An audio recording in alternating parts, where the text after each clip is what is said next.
dahil sa patuloy na pagpapaigting ng kampanya ng pulisya kontra iligal na droga. Alinsunod sa direktiba ni PNP Chief Police General Nicolas Torre III, nasabat ang mahigit 2 milyong pisong halaga ng shabu mula sa isang high-value individual sa Maguindanao del Norte.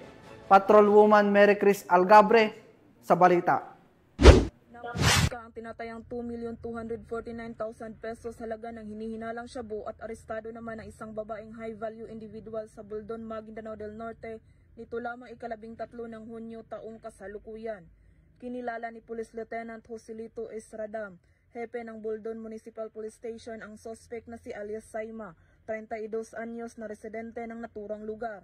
Naging matagumpay ang ikinasang joint buy-bust operation ng mga operatiba ng Buldon Municipal Police Station, katuwang ang 1st Provincial Mobile Force Company 3rd Maneuver Platoon, Regional Drug Enforcement Unit ng PROBAR at 14 of 1st Regional Mobile Force Battalion 14A.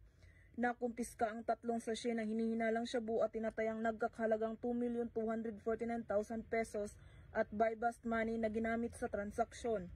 Nahaharap ngayon si Saima sa kasong paglabag sa Republic Act 9165 o Comprehensive Dangerous Drugs Act of 2002 at pansamantalang nasa kustudiya ng Buldon Municipal Police Station para sa kaukulang dokumentasyon at tamang disposisyon.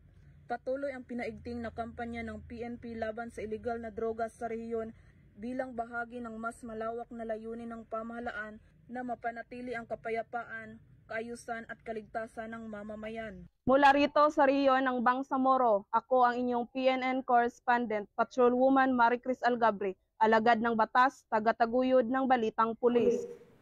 Maraming salamat, Patrolwoman Algabre.